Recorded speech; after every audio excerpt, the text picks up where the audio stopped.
किसी जंगल के किनारे मंगल नाम का एक लकड़हारा अपनी पत्नी और बेटी के साथ एक झोपड़ी में रहता था। वो रोजाना सुबह जंगल में जाता और लकड़ियां काट कर शाम को वापस लौटता। एक दिन उसकी बेटी सुगंधा उससे बोली, बाबा आपने कहा था आप मुझे जंगल दिखाने ले जाओगे, पर आप मुझे अभी तक जंगल दिखाने नहीं ले गए। हाँ कहा तो था, पर बिटिया जंगल खतरनाक जंगली जानवरों से भरा हुआ है और वहाँ शेर भी रहते हैं। देखो ना माँ, बाबा हमेशा मुझे ऐसे ही टाल देते हैं। मैं घर पर बैठे बैठे ऊब जाती हूँ। आज तो तुम इसे जंगल ले ही जाओ, नहीं तो सारा दिन मेरा दिमाग खराब करती रहेगी। अच्छा ठीक है बिटिया, आज तू भी जंगल देख ले, पर अपना ध्यान रखना बिटिया, अपने बाबा के साथ ही रहना। माँ तुम चिंता मत करो, मैं बाबा के साथ ही रहूंगी। सुगंधा खुशी खुशी अपने बाबा के साथ जंगल चली जाती है और चलते चलते दोनों बातें करने लग जाते हैं। बाबा आप रोज जंगल आते हो क्या? आपने यहाँ कभी जंगली जानवर नहीं देखे? देखे हैं मगर रात में, और अब तो मैं इतना सतर्क रहता हूँ कि जानवरों की आवाज सुनकर इस जंगल से बाहर आ जाता हूँ। अच्छा, फिर तो हमें जंगल में बहुत सतर्क रहने की जरूरत है ना बाबा? हाँ बिटिया। कुछ देर बाद सुगंधा और मंगल दोनों जंगल पहुँच जाते हैं। सुगंधा तुम यहीं बैठो, मैं लकड़ी काट लेता हूँ। हाँ, ये जंगल कितना खूबसूरत है ना बाबा? बेटी ये जंगल जितना खूबसूरत है उतना ही खूंखार और जंगली जानवरों से भरा हुआ है। बाबा मुझे प्यास लगी है, मैं वो सामने नदी से पानी पीकर आती हूँ। ठीक है, संभल कर जाना, अक्सर जंगली जानवर नदी पर पानी पीने आते हैं। तुम्हें जैसे ही कोई जंगली जानवर की आवाज सुनाई दे तो लौट आना। ठीक है बाबा। सुगंधा नदी से पानी पीने लगती है और कुछ देर पानी पीने के बाद नदी के किनारे ही एक पत्थर पर बैठ जाती है और जंगल की खूबसूरती को निहारने लगती है। तभी नदी के उस पार एक शेर पानी पीने आता है। वो सुगंधा को देखता है और उसके सौंदर्य को निहारता रहता है। कितनी सुंदर कन्या है ये। क्या हो रहा है गुरु? ये तुमने क्या किया? तुम्हारी आवाज सुनकर वो सुंदरी भाग गई। माफ कर दो गुरु, मुझे क्या पता था वो डर जाएगी। अब क्या करूं?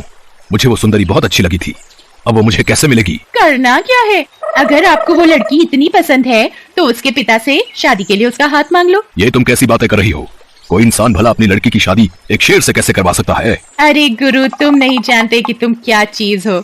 इंसान कितना भी बड़ा बलवान क्यों ना हो, शेर के सामने कमजोर ही रहता है। तो क्या वो लड़की सचमुच मेरी पत्नी बन सकती है? आप हाँ तो बोलो, हम सब जंगली जानवर आपके साथ उस लड़की के घर चलेंगे, फिर देखते हैं वो लड़की आपके साथ शादी कैसे नहीं करती। ठीक है, फिर तुम जंगल के सभी खूंखार जानवरों को अपने साथ ले चलो।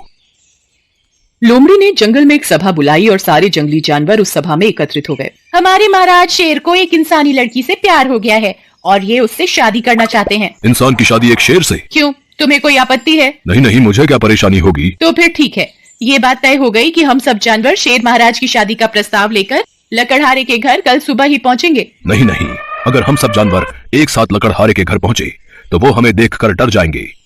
बेहतर यही होगा कि शेर महाराज स्वयं अपनी शादी का प्रस्ताव लेकर जाए। ठीक है, मैं तैयार हूँ। सभी जंगली जानवरों ने हाथी की बात पर सहमति जताई और तय हो गया कि शेर महाराज अपना रिश्ता लेकर उस लड़की के घर जाएंगे।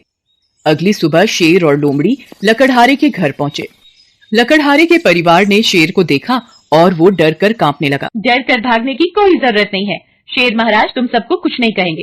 ये तो तुम्हारी बेटी का हाथ मांगने आए हैं। क्या मेरी बेटी से शादी? हाँ, उस दिन जंगल में मैंने तुम्हारी बेटी को देखा था और मैं इसकी सुंदरता पर मोहित हो गया था, इसलिए मैं तुम्हारी बेटी से शादी करना चाहता हूँ।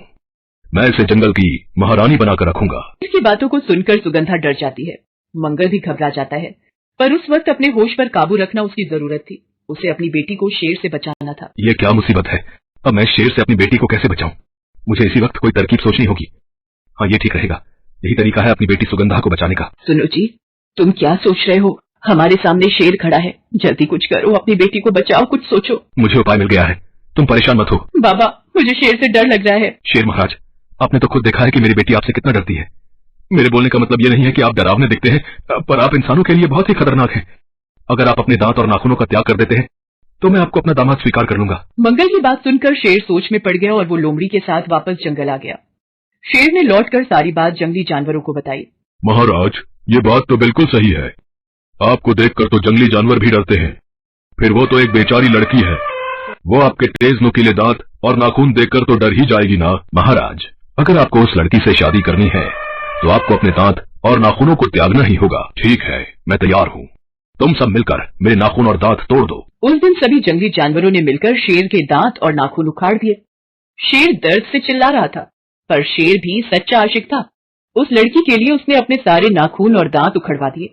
अगली सुबह शेर और लोमड़ी वापस लकड़हारे के घर पहुँचे। अब मैं अपने दांत और नाखून दोनों त्याग कर आया हूँ, अब तुम अपनी बेटी की शादी मुझसे करवा दो। मंगल ने शेर को अच्छी तरह से जांचा कि कहीं उसके कोई नाखून या दांत रह तो नहीं गया है। जब उसे तसल्ली हो गई तो उसने एक कुल्हाड़ी उठाई और शेर को पीटने लगा। ये देखकर लोमड़ी वहां से भाग गई। अरे, मैं तो तुम्हारी बेटी के लिए अपने नाखून और दांत त्याग कर आया था, फिर तुम मुझे पीट क्यों रहे हो? अरे वो शेर ही किस काम का, जिसके नाखून और दांत ही ना हो। अब तुम नाम के ही शेर रह गए हो। अब तुम ताकतवर नहीं हो, यहाँ से भाग जाओ वरना मेरे हाथों से मारे जाओगे। शेर वहां से दुम दबाकर भाग जाता है और सुगंधा और उसके माता पिता जोर जोर से